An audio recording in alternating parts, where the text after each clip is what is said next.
This lecture covers the topic of news and news value. News value is basically the standard that we use to determine whether or not we're going to cover a particular story. So in terms of what exactly I'm going to cover in this video, I want to talk a little bit more about why is this important to know. A lot of you who may be watching this video are probably wondering, well, I don't want to be a journalist. Why should I even understand the concept of news value? So I'll get to that in just a second. Then I want to talk about the purpose of news, particularly in American society, and then actually explain the 8 different news values that journalists often use to determine whether or not they should cover a story. So in particular, in today's lecture, we're going to cover why it's important to understand the concept of news value. Many of you guys who are watching this video are probably wondering, well, I don't want to be a journalist, I don't want to be an editor, I don't want to be a reporter. Why should I understand the concept of news value? Well, some of you are going to want to go into strategic communication, particularly in public relations. And in that particular profession, you're going to be working with journalists a lot. You're going to be pitching content and news articles to journalists. And so it's really important that you understand what's newsworthy content. So one way that you can make your content stand out is by understanding what is newsworthy. What's newsworthy to the readers, to the reviewers, right? There's a saying in the public relations industry that if you think like a journalist, that's actually going to increase the likelihood that your story will be covered in a particular publication or at a particular news studio. So those are some of the reasons why we actually want to understand what's newsworthy and in general news value. So now I'd like to take the opportunity to discuss basically the importance of news, particularly in American society, the purpose that it serves. And I'm sure you guys understand the 3 branches of government: the legislative branch, executive branch, and the judicial branch. But in a way, the press, at least in the United States, they're also kind of referred to as the 4th branch of government. They keep our politicians and government officials accountable. So they're referred to as the watchdogs of society, right? But as we've evolved as a society, I would argue that news also serves somewhat of an entertainment purpose. I know a lot of people don't like that, but oftentimes we will go into, for example, social media to see what's on the news. And not all news is what we call hard news. It's also soft news, some of that human interest or entertainment news as well. But in general, the purpose of news in American society is really to make sure that we're informed citizens and that we know what's going on in our local neighborhoods and nationally. So when you're writing some type of news article or press release, I would argue that it's very, very important to understand your readers. What's the information not only that they need to know, but also that they want to know? You need to write in a way that's compelling to them. You need to include content that is relevant to them. They're bombarded with tons of news articles, social media, for example, tweets and posts. So what's going to make your article clickable, right? So when you're writing any type of media document, whether it is a news article or a press release, make sure you're always keeping your audience in mind. And so the next thing I actually like to talk about is the concept of news value. And again, news value is basically that standard that we use to determine which stories that we're going to cover, how much time we're going to use in order to cover that story, the resources, all of that entails news value. When I was an undergraduate, I believe there were about 5 news values that were discussed. Now we discuss 8, so it's definitely evolved over time. And so in this lecture, I'm going to discuss all 8. So the first 2 I want to take the opportunity to discuss is proximity. And basically that particular news story is centrally located or located near the readers that we're trying to speak to.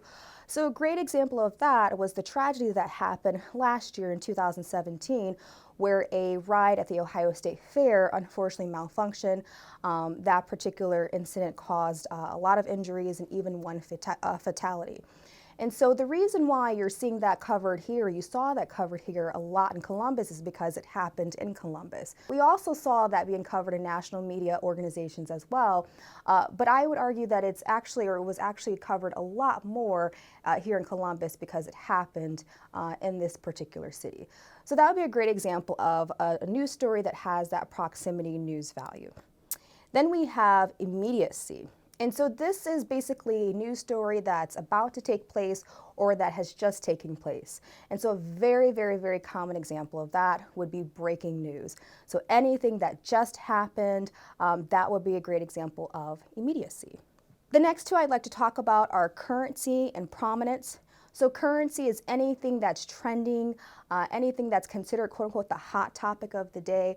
So for those who are on Twitter, if you go to your search feed, you might see like the top 10 trending stories. That would be a great example of the currency news value. Also, a great example of that would be any type of seasonal news stories that you might see in the media. An example of that would be holiday season news stories.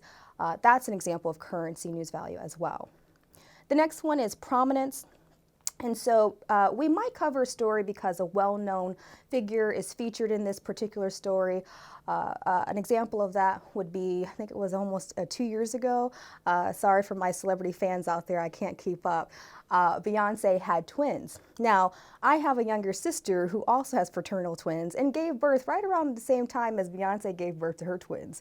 But alas, CNN, Fox News, MSNBC, they didn't cover the birth of my nieces, but they did cover the birth of Beyonce's twins. Why? Because she's a celebrity figure and well known across the globe. The next two news values I'd like to discuss are impact and human interest. So when a news story has a tremendous amount of impact, that just basically means that that particular event has affected the readers or the audience in some capacity. A great example of that would be the recent tax reform, the legislation that was passed. That particular story was covered heavily in American news media, but you might not see that topic covered as much, for example, in British news media. Again, not to say that it wasn't covered, but not to the extent that it was covered here in the US, because obviously the tax reform here in the United States is going to affect the American people a great deal more than in the UK. Human interest, that's a pretty easy news value to understand. So those are those news stories that really pull at our heartstrings. They're emotionally compelling. They're supposed to get the reader or the viewer emotionally invested in the story. So I think this happened about a year ago. I saw a story on Good Morning America in which there were twins who were separated at birth and they reunited, I think, about 12 years later. And so it's those type of stories that, again, are really supposed to get your viewers invested, emotionally invested, that is, in the news story. And then the last two news values I'd like to discuss is novelty and then also conflict or continuation.